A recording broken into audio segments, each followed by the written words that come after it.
Momen bahagia pasti tidak ingin dilupakan begitu saja. Kita sering mengabadikannya ke dalam sebuah foto.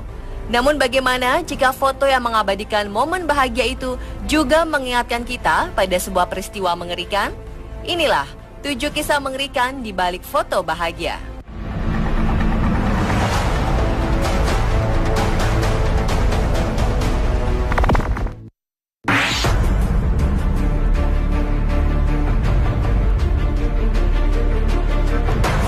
Momen kenaikan kelas biasanya diabadikan dengan membuat foto seluruh anggota kelas.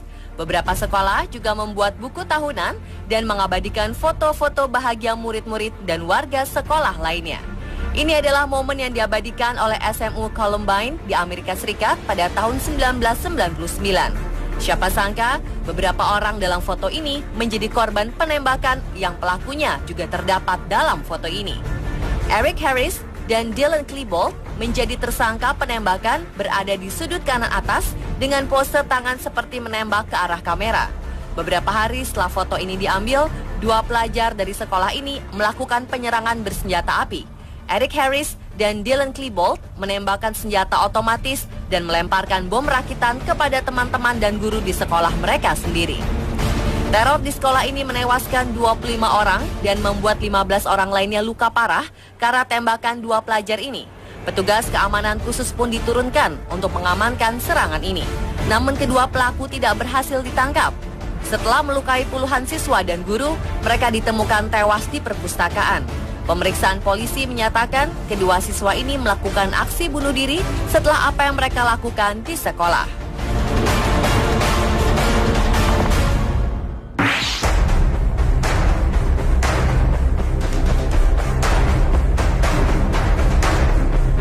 Foto selanjutnya diambil ketika seorang remaja mengadakan pesta meriah di rumahnya pada 16 Juli 2011. Semua teman-temannya diundang ke pesta itu. Namun ada beberapa teman Taylor Hadley, sang tuan rumah pesta, yang heran dengan keanehan ini.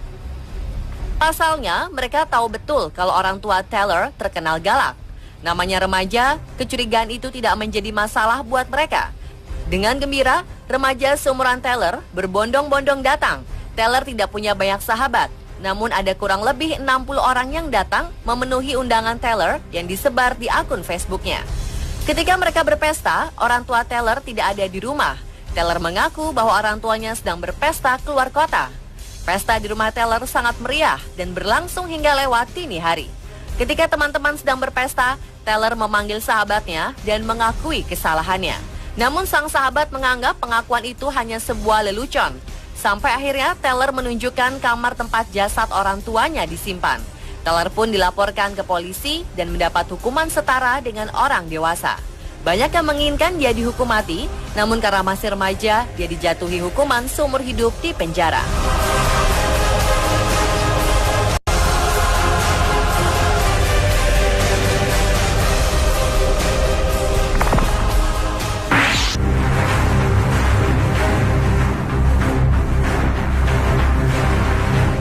...22 November 1963 merupakan momen yang mengerikan bagi warga Amerika Serikat. Tepat pada saat itu, Presiden mereka John F. Kennedy ditembak oleh orang misterius ketika mengadakan pawai di kota Dallas. Foto ini adalah momen bahagia di mana John F. Kennedy melemparkan senyum pada warga Dallas yang berjejer di pinggir jalan mengeluk-elukan kedatangan beliau. Jackie Kennedy, sang istri yang berada di sampingnya pun memasang senyum kepada masyarakat yang menyaksikan pawai kenegaraan itu. Semua tampak bahagia, hingga sebuah peluru ditembakkan ke arah Presiden ke-35 Amerika Serikat ini. Detik-detik setelahnya berubah menjadi mimpi buruk yang tidak pernah hilang di benak sang istri. Tembakan demi tembakan diluncurkan ke tubuh suaminya. Salah satu tembakan mengenai kepala Kennedy hingga membuat tengkoraknya pecah. Sang istri yang panik sempat memanjat mobil untuk mengambil pecahan tengkorak suaminya dan berteriak-teriak. John F. Kennedy sempat dilarikan ke Parkland Memorial Hospital, namun pertolongan pertama gagal dilakukan. Pihak rumah sakit secara resmi menyatakan bahwa Presiden Amerika Serikat telah tewas akibat penembakan tersebut.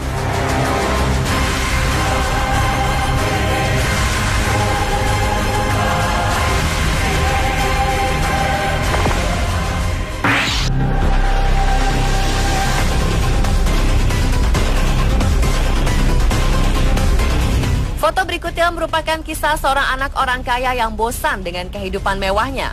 Christopher McCandless merupakan anak seorang insinyur kaya yang memiliki perusahaan besar. Selain kaya, Christopher juga pintar di bidang akademis. Dia berhasil mendapatkan indeks prestasi kumulatif 3,72 dari jurusan sejarah dan antropologi. Akhir Juni 1990, Christopher membawa harta miliknya dan menjauh dari kehidupan sosialnya, termasuk keluarga dan sahabat-sahabatnya. Dia membuang semua identitas keluarganya dan tidak membawa alat komunikasi apapun agar tidak dideteksi oleh keluarganya. Beberapa lama ia berkelana di alam liar, menjadi pemburu untuk memenuhi kebutuhan pangannya. Hingga akhirnya dia mendokumentasikan sebuah foto yang menunjukkan bahwa dia bahagia. Dalam foto itu ada sebuah pesan yang bertuliskan, "Saya memiliki kehidupan yang bahagia dan terima kasih kepada Yang Maha Kuasa. Selamat tinggal dan semoga Tuhan memberkati kita semua." Beberapa hari setelah menulis pesan itu, Christopher meninggal dan ditemukan oleh para pemburu di tengah hutan. Menurut visum yang dilakukan, kematian Christopher disebabkan oleh kelaparan dan keracunan makanan.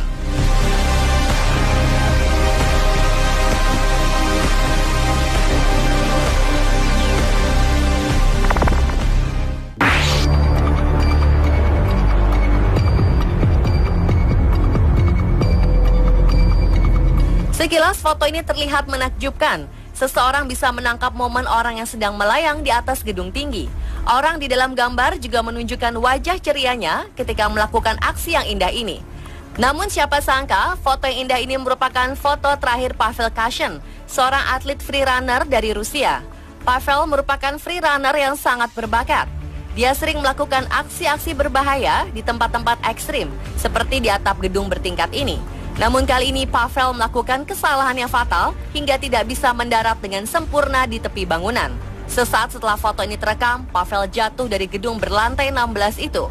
Atlet berbakat ini pun harus membayar nyawanya sendiri untuk gambar yang indah ini.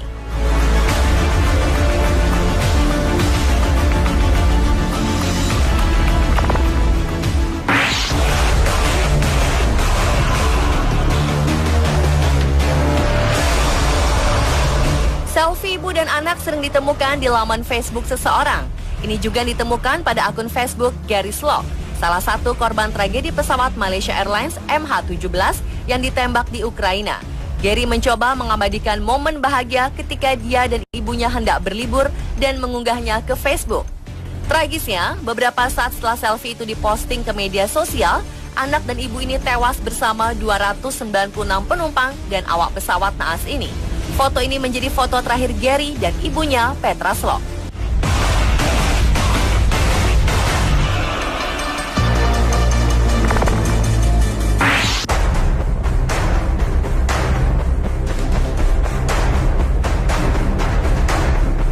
Foto keluarga kebanyakan diabadikan oleh sang ayah, sama seperti keluarga Renaldo Daksa, seorang politikus di Filipina.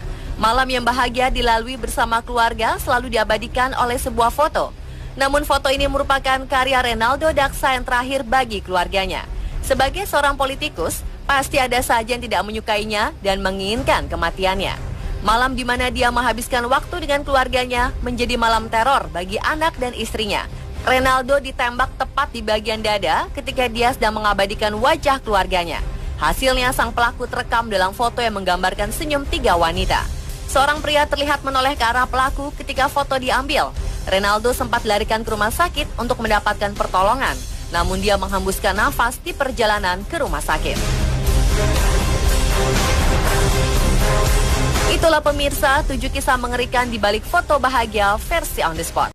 Berada di sudut kanan atas dengan pose tangan seperti menembak ke arah kamera. Beberapa hari setelah foto ini diambil, 2 pelajar dari sekolah ini melakukan penyerangan bersenjata api. Eric Harris dan Dylan Klebold menembakkan senjata otomatis dan melemparkan bom rakitan kepada teman-teman dan guru di sekolah mereka sendiri. Teror di sekolah ini menewaskan 25 orang dan membuat 15 orang lainnya luka parah karena tembakan 2 pelajar ini. Petugas keamanan khusus pun diturunkan untuk mengamankan serangan ini. Namun kedua pelaku tidak berhasil ditangkap. Setelah melukai puluhan siswa dan guru, mereka ditemukan tewas di perpustakaan. Pemeriksaan polisi menyatakan kedua siswa ini melakukan aksi bunuh diri setelah apa yang mereka lakukan di sekolah.